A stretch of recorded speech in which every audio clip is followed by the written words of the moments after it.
In case of a fall നമ്മൾ വീഴുന്ന സമയത്ത് ഈ ഒരു കുഞ്ഞ് വിരൽ ഡിസ്ലൊക്കേറ്റ് ആയി പോകാനുള്ള ചാൻസ് വളരെ കൂടുതലാണ്. ട്രാക്ക് സ്പെക്ക് ആയിട്ടുള്ള ഗ്ലൗസുകളിലെല്ലാം ഇതുപോലൊരു സ്റ്റിച്ച് ഉണ്ട്, അതുപോലെ തന്നെ നല്ലൊരു നക്കിൾ ഗാർഡ് ഉണ്ട്. Hello and welcome back to the channel guys. അപ്പോൾ ഇന്ന് നമ്മൾ സംസാരിക്കാൻ പോകുന്നത് ഇതിനെക്കുറിച്ചാണ്, റൈഡിംഗ് ഗ്ലൗസിനെ കുറിച്ചാണ്. അപ്പോൾ ഇന്നത്തെ ഒരു വീഡിയോ ഇത് റൈനോക്സിൻ്റെ സ്റ്റോം ഇവോ 3 എന്ന് പറഞ്ഞൊരു മോഡലാണ് ഈ ഒരു റൈഡിംഗ് ഗ്ലൗസ്. ഇതൊരു ഫുൾ ലെങ്ത് റൈഡിംഗ് ഗ്ലൗസ് ആണ്. പിന്നെ ഇതൊരു ഫുൾ ലെതർ റൈഡിംഗ് ഗ്ലൗസ് ആണ്. എനിക്കിപ്പോൾ ഞാനിത് വാങ്ങിച്ചിട്ട് ഏകദേശം ഒരു 1.5 വർഷം ആവുന്നുണ്ട്. ഞാൻ ഇത്രയും നാൾ യൂസ് ചെയ്ത് എനിക്ക് ഭയങ്കരമായിട്ട് ഇഷ്ടപ്പെട്ട ഒരു പ്രൊഡക്റ്റാണ്. നമ്മളെല്ലാവരും 2 വീലേഴ്സ് യൂസ് ചെയ്യുന്നവരാണ്.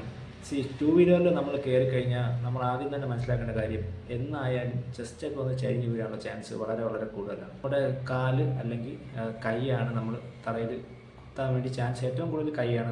നമ്മൾ പെട്ടെന്ന് വീഴാൻ പോകുന്നത് നമ്മൾ ഓട്ടോമാറ്റിക് അറിയാതെ തന്നെ നമ്മൾ കൈ തറയിലേക്ക് കുത്തിപ്പോകും. അപ്പോൾ ഈ ഒരു സമയത്ത് നമ്മുടെ കയ്യിൽ ഒരു സാധനം ഇല്ലെങ്കിൽ ഇത്ര ഏരിയ അങ്ങ് പോകും.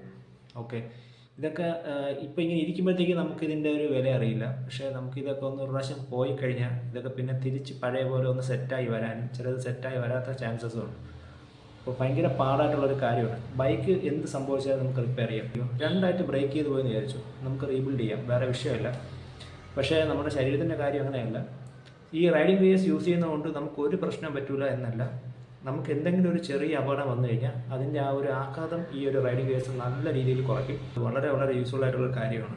പ്രത്യേകിച്ച് ഇപ്പോൾ നമ്മൾ പറയുന്ന ഈ ഒരു റൈഡിംഗ് ഗ്ലൗ എന്ന് പറയുമ്പോഴത്തേക്കും നമ്മുടെ കൈക്ക് അത്യാവശ്യം പ്രൊട്ടക്ഷനൊക്കെ തരും. അപ്പോൾ എന്തൊക്കെയാണ് നമ്മൾ റൈഡിംഗ് ഗ്ലൗ തിരഞ്ഞെടുക്കുമ്പോൾ നോക്കേണ്ടതെന്ന് പറഞ്ഞാൽ, ഞാൻ ആക്ച്വലി ഒരുപാട് പ്രൊഫഷണൽ ആയിട്ടുള്ള ആളൊന്നുമല്ല. ഞാൻ എൻ്റെ ഒരു കാഴ്ചപ്പാടാണ് പറയുന്നത്. നിങ്ങളുടെ കാഴ്ചപ്പാടിൽ എങ്ങനെയൊക്കെയാണുള്ള കാര്യങ്ങൾ ഈ ഒരു വീഡിയോ താഴെ നിങ്ങൾ കമൻറ്റായിട്ട് എഴുതുക. അപ്പോൾ എനിക്കും അത് ഒരുപാട് യൂസ്ഫുൾ ആയിട്ട് മാറും. ഓക്കെ, അപ്പോൾ ഞാൻ ഈ ഒരു ഗ്ലൗസ് തിരഞ്ഞെടുത്ത സമയത്ത് ഞാൻ നോക്കിയെന്ന് പറഞ്ഞാൽ, ഞാൻ നോക്കിയ ടൈമിൽ ഹാഫ് ലെങ്ത് ആയിട്ടുള്ള റൈഡിംഗ് ഗ്ലൗസും ഉണ്ട്, അതുപോലെ തന്നെ ഫുൾ ലെങ്ത് ആയിട്ടുള്ള റൈഡിംഗ് ഗ്ലൗസും ഉണ്ട്. ഫുൾ ലെങ്ത് എന്ന് പറയുമ്പോഴത്തേക്കും ഇതുപോലത്തെ ഒരു റൈഡിംഗ് ഗ്ലൗസ്, അതായത് നമ്മുടെ റിസ്റ്റിന് മേക്കിലോട്ടും ഏരിയ ഉള്ളതിനാണ് നമ്മൾ ഫുൾ ലെങ്ത് റൈഡിംഗ് ഗ്ലൗസ് എന്ന് പറയുക. അപ്പോൾ ഈ ഒരു റൈഡിംഗ് ഗ്ലൗസിന് ഇപ്പോൾ ഈ ഒരു 2 സ്ട്രിപ്പാണ് വരുന്നത്. ഈ ഒരു ഞാൻ കാണിച്ചു തരാം. നമ്മളിതിപ്പോൾ ജസ്റ്റ് വേറെ ചെയ്ത് കഴിയുമ്പോഴത്തേക്കും നമുക്കിതുപോലെ 2 സ്ട്രിപ്പുണ്ട്.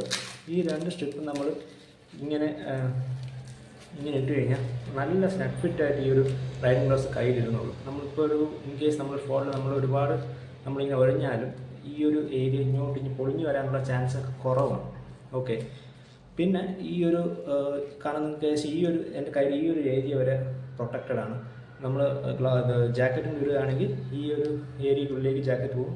അപ്പോൾ ഇത് കുറേ കൂടെ നല്ല ഫിറ്റായിട്ട് തന്നെ ഇരുന്നോളൂ. അപ്പോൾ ഇതിൻ്റെ സേഫ്റ്റി മെയിനായിട്ട് ഞാൻ ഈ ഒരു ഗ്ലൗസ് ചൂസ് ചെയ്യേണ്ട കാര്യം, ഇതിൻ്റെ ഈ രണ്ട് സ്ലൈഡേഴ്സാണ് എനിക്ക് ഇഷ്ടപ്പെട്ടത്. ഓക്കെ, നല്ല വലിയ സ്ലൈഡേഴ്സാണ്. ഞാനിപ്പം നമ്മൾ പല വേറെ ഗ്ലൗസൊക്കെ നോക്കിയാൽ കുഞ്ഞ് സ്ലൈഡേഴ്സ് ആയിരിക്കും ഇരിക്കുന്നത്. പക്ഷേ ഇത് നമ്മൾ ചിലപ്പോൾ കാണാനുള്ള ആ ഒരു ഫാൻസി ലുക്ക് കാരണം നമ്മൾ ചിലപ്പോൾ മേടിക്കുമായിരിക്കും. പക്ഷേ ഞാൻ കാര്യം പറയാം, നമ്മളെപ്പോഴും കൈ കുത്തിയായിരിക്കും വീഴുന്നത്. അതുകൊണ്ട് ഈ ഒരു ഏരിയയിലെ സ്ലൈഡർ ഇമ്പോർട്ടൻ്റ് ആണ്. നമ്മളെപ്പോഴും ഗ്ലൗസ് വാങ്ങിക്കുമ്പോഴത്തേക്കും ഈ ഒരു സ്ലൈഡർ അത്യാവശ്യം വലുതായിട്ടുള്ളതിനെ നോക്കിയെടുക്കുക. ഇതിപ്പോൾ ഇതിന് നിങ്ങൾ കാണാം, ഈ ഒരു 2 വലിയ സ്ലൈഡേഴ്സ് ഉണ്ട്. നമ്മൾ കൈ കുത്തിയാലും ഒരു ജസ്റ്റ് സ്ലിപ്പായി പൊക്കോളും, വേറെ ഇഷ്യൂ ഇല്ല. ഓക്കെ, രണ്ടാമത്തെ കാര്യം എന്ന് പറഞ്ഞു കഴിഞ്ഞാൽ ഇതൊരു കംപ്ലീറ്റ് ലെതർ ആയിട്ടുള്ള ഒരു ടൂറിംഗ് സ്പെക്ക്. ആക്ച്വലി ഒരു ടൂറിംഗ് ഗ്ലൗസ് ആണ് ഞാൻ യൂസ് ചെയ്തത്. പിന്നെ ആ ഒരു ടൈമിൽ ഞാൻ നോക്കിയതെന്ന് പറഞ്ഞാൽ BBGയുടെ ഒരു റേസർ ഗ്ലൗസ് എന്ന് പറഞ്ഞൊരു ഗ്ലൗസ് ഉണ്ടായിരുന്നു. എനിക്കത് അത്യാവശ്യം ഓക്കെ ആയിരുന്നു, ഇഷ്ടമായിരുന്നു. പക്ഷേ ആ ഒരു ടൈമിൽ ഞാൻ വാങ്ങിക്കാൻ നേരം എനിക്ക് ആ സാധനം കിട്ടിയില്ല. അങ്ങനെയാണ് ഞാൻ ഈ റൈനോക്സിലോട്ട് പോയത്. അപ്പോൾ ഒരു ട്രാക്ക് സ്പെക്ക് ഗ്ലൗസ് ആണെങ്കിൽ കുറേ കൂടെ നല്ലതാണ്. അത് ഒരുപാട് സേഫ്റ്റി കുറേ കൂടെ ഓഫർ ചെയ്യുന്ന സാധനം. പക്ഷേ ഇത് ഒരു ടൂറിംഗ് ഗ്ലൗസ് ആണെങ്കിൽ പോലും ഇത് അത്യാവശ്യം ട്രാക്ക് സ്പെക്ക് ഗ്ലൗസിൽ കാണുന്ന കുറച്ച് കാര്യങ്ങളുണ്ട്. അതിലൊന്നാമത്തെ കാര്യമാണ് ഈ 2 ഫിംഗേഴ്സ് തമ്മിലുള്ള ഈ ഒരു സ്റ്റിച്ചിങ്. ഇത് ആക്ച്വലി ട്രാക്ക് സ്പെക്ക് ഗ്ലൗസിലാണ് ഞാൻ കൂടുതലും കണ്ടിട്ടുള്ളത്. കാര്യം എന്ന് പറഞ്ഞാൽ, in case of a fall നമ്മൾ വീഴുന്ന സമയത്ത് ഈ ഒരു കുഞ്ഞ് വിരൽ ഡിസ്ലൊക്കേറ്റ് ആയി പോകാനുള്ള ചാൻസ് വളരെ കൂടുതലാണ്. ഇത് ഇത് ഇങ്ങനെ ഇൻഡിപെൻഡൻ്റ് ആയിട്ട് നിൽക്കുന്നതുകൊണ്ട് ജസ്റ്റ് ചിലപ്പോൾ ഇങ്ങനെ ഒടിഞ്ഞങ്ങ് പോകും. ഇതിനേക്കുള്ള ചാൻസ് കൂടുതലാണ്. സോ ട്രാക്ക് സ്പെക്ക് ആയിട്ടുള്ള ഗ്ലൗസുകളിലെല്ലാം ഇതുപോലൊരു സ്റ്റിച്ചിങ് വരും. നമ്മുടെ ഈ ഒരു തൊട്ടടുത്തുള്ള ഫിംഗറുമായിട്ട് ഇത് അറ്റാച്ച് ആയിരിക്കും. അപ്പോൾ പെട്ടെന്ന് ഈ ഒരു കുഞ്ഞ് ഫിംഗർ ഡിസ്ലൊക്കേറ്റ് ആയി പോകില്ല. അങ്ങനെയുള്ളൊരു ഗുണമുണ്ട്. പിന്നെ ഈ ഒരു ഗ്ലൗസിൽ അത്യാവശ്യം ഈ ഒരു ഏരിയയിലൊക്കെ നോക്കി ചെറിയ ഫൈബർ പീസസ് പ്രൊട്ടക്ഷൻസ് ഉണ്ട്. അതുപോലെ തന്നെ നല്ലൊരു നക്കിൾ ഗാർഡുണ്ട്. ബാക്കിൽ ഈ ഒരു സ്പേസും ഉണ്ട്. സോ നമുക്ക് ജസ്റ്റ് കൈ ഒന്ന് അനക്കാനൊന്നും വലിയ ഇഷ്യൂ ഇല്ല. മാത്രമല്ല നമ്മുടെ ഈ ഒരു ഫിംഗർ ടച്ച് സെൻസിറ്റീവ് ആണ്. നമുക്ക് ടച്ച് സ്ക്രീൻസ് യൂസ് ചെയ്യാം. ഉള്ളിലുള്ള ഈ ഒരു പ്രൊട്ടക്ഷൻ ഞാൻ പറഞ്ഞത് തന്നെ വളരെ നല്ലൊരു കാര്യമായിട്ട് തോന്നി എനിക്ക് ഈ ഒരു ഗ്ലൗസിൽ. പിന്നെ ഈ ഒരു സൈഡിലും ഒരു പ്രൊട്ടക്ടർ ഉണ്ട്. ട്രൂ കാർബൺ ഫൈബർ എന്നൊക്കെയാണ് എഴുതിയിരിക്കുന്നത്. പക്ഷേ ഒറിജിനൽ ആണോ എന്നൊന്നും എനിക്ക് അറിഞ്ഞുകൂടാ. ട്രൂ എന്ന് എഴുതിയിരിക്കുന്ന കാണുമ്പോഴത്തേക്കും ആർക്കായാലും ഒരു സംശയം വരും. അതിനെ അതിനെപ്പറ്റി അറിയില്ല. എനിവേ നല്ല ഹാർഡായിട്ടുള്ളൊരു മെറ്റീരിയലാണ് ഈ ഒരു സൈഡിൽ പ്രൊട്ടക്ഷൻ കൊടുത്തിട്ടുള്ളത്. സോ ഇപ്പോൾ ഇത്രയും നാൾ യൂസ് ചെയ്തതിൽ എനിക്ക് ആക്ച്വലി ആദ്യമായിട്ട് ഞാൻ മേടിക്കുമ്പോൾ ഞാൻ പറയാം, നമ്മളിപ്പോൾ ഏതൊരു റൈഡിങ് ഗിയേഴ്സ് വാങ്ങിച്ചാലും കുറച്ച് ഫിറ്റായിട്ടുള്ള തന്നെ മേടിക്കാം, ലൂസായിട്ടുള്ള വാങ്ങിക്കരുത്. ഇതിനൊരു ബ്രേക്കിംഗ് പീരീഡ് ഉണ്ട്. ആ ഒരു പീരീഡ് കഴിയുമ്പോഴത്തേക്ക് അത് നമ്മുടെ കൈയായിട്ട് നല്ല അങ്ങ് ചേർന്നോളും. നമ്മൾ ഒരുപാട് അത്യാവശ്യം ലൂസായിട്ടുള്ളത് വാങ്ങിച്ചാൽ അത് വീണ്ടും ലൂസാകുമ്പോഴത്തേക്ക് ഭയങ്കര അങ്ങ് ലൂസായി പോകും സാധനം. പിന്നെ ഇതൊരു ബ്രീത്തബിൾ ആയിട്ടുള്ള മെറ്റീരിയലാണ്. ഇതിലൂടെ എയർ കയറാനുള്ള ചെറിയ വെൻസ് ഉണ്ട്. പക്ഷേ ചെറിയ മഴയത്തൊക്കെ ഇട്ടുകൊണ്ട് പോയിട്ടുണ്ട്. പക്ഷേ ഒരുപാട് വെള്ളം അകത്തോട്ടൊന്നും അങ്ങനെ കയറിയിട്ടില്ല. നനവ് തട്ടിയിട്ടുണ്ട്, പക്ഷേ വെള്ളം അങ്ങനെ അകത്തോട്ട് കയറിയിട്ടില്ല. സോ ഇത് റൈഡ് ചെയ്യുമ്പോഴത്തേക്കും ബ്രീത്തബിൾ മെറ്റീരിയൽ ആണ്. നമ്മുടെ കൈ വേർക്കത്തുമില്ല, വേറെ വലിയ പ്രശ്നമില്ല. പിന്നെ ഒരുപാടായിട്ട് ഞാൻ ഭയങ്കര മഴ പെയ്യണമെങ്കിൽ ഞാൻ കയറി നിൽക്കാറാണ് പതിവ്. ഞാനങ്ങനെ മഴയത്ത് കണ്ടിന്യൂസ് ചെയ്യാനങ്ങനെ റൈഡ് ചെയ്യാറില്ല. ആദ്യമായിട്ട് മേടിച്ചപ്പോഴത്തേക്കും എനിക്ക് അതുകൊണ്ട് ഭയങ്കര ഡിസ്കംഫർട്ടായിട്ട് ഫീൽ ചെയ്തു. ഞാൻ പൈസ പോയെന്നാണ് വിചാരിച്ചത്. പക്ഷേ ഏകദേശം ഒരു രണ്ടാഴ്ച കഴിഞ്ഞപ്പോഴത്തേക്കും ഞാൻ റെഗുലറായിട്ട് യൂസ് ചെയ്തപ്പോഴത്തേക്കും നല്ല സെറ്റായി. പിന്നെ എനിക്കിതിപ്പോൾ ഭയങ്കര കംഫർട്ടബിളാണ്.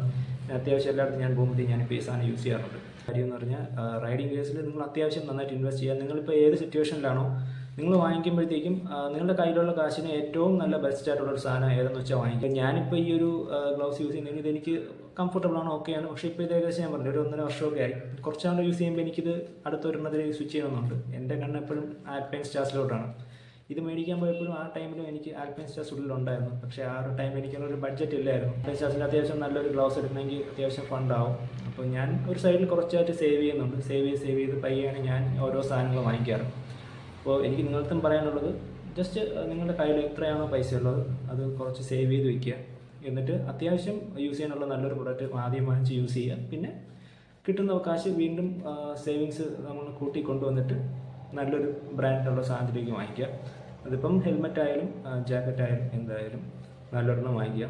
ഞാനിപ്പോൾ ഒരു ജാക്കറ്റ് വാങ്ങിക്കുക എന്നുള്ള ഒരു പ്ലാനിലാണ്.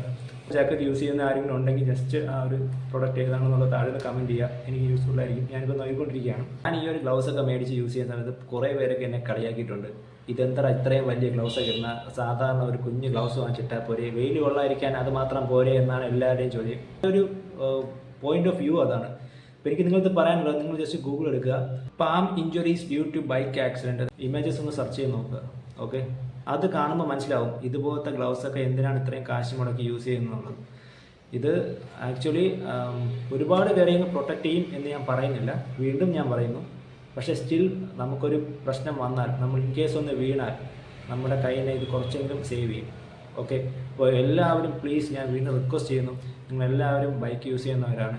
നിങ്ങൾ ബൈക്ക് യൂസ് ചെയ്യുന്നതിന് മാത്രമായിരിക്കും എൻ്റെ ഈ ചാനൽ വ്യൂ ചെയ്യുന്നതാണ് എൻ്റെ വിശ്വാസം. സോ നിങ്ങളെല്ലാവരും നല്ലൊരു ഗ്ലൗസ് വാങ്ങി യൂസ് ചെയ്യുക. ഗ്ലൗസ് മാത്രമല്ല, helmet, jacket, gloves, riding pants, അതുപോലെ തന്നെ റൈഡിങ് ബൂട്ട്സ്. ഇപ്പോൾ എൻ്റെ കയ്യിൽ ഹെൽമെറ്റും ഗ്ലൗസും മാത്രമാണ് ഞാനിപ്പോൾ വാങ്ങിച്ചിട്ടുള്ളത്. ഇനി ബാക്കിയുള്ള സാധനങ്ങൾ ഓരോന്നും ഞാൻ വാങ്ങിക്കാൻ വേണ്ടി ഞാനിങ്ങനെ പ്ലാൻ ചെയ്ത് ഞാൻ ചെയ്യുന്ന ഒരു മെത്തേഡാണ് ഞാൻ നിങ്ങൾക്കും പറഞ്ഞു തരുന്നത്. ഞാൻ കുറച്ച് പൈസ എൻ്റെ സാലറിയിൽ നിന്ന് സേവ് ചെയ്തിട്ടാണ് ഞാൻ ഇതുപോലുള്ള സാധനങ്ങളിലോട്ട് ഇൻവെസ്റ്റ് ചെയ്യുന്നത്. അതുപോലെ ഞാനിനി വാങ്ങിക്കുന്ന സാധനങ്ങളെല്ലാം ഞാൻ നിങ്ങൾക്ക് ഇതുപോലെ അപ്ഡേറ്റ് ചെയ്യാം. Thank you so much for watching. നിങ്ങളുടെ ഫീഡ്ബാക്കും എന്താണെന്നുള്ളത് ജസ്റ്റ് ഈ വീഡിയോ താഴെ കമൻറ്റായിട്ട് എഴുതുക. So see you on my next video. By.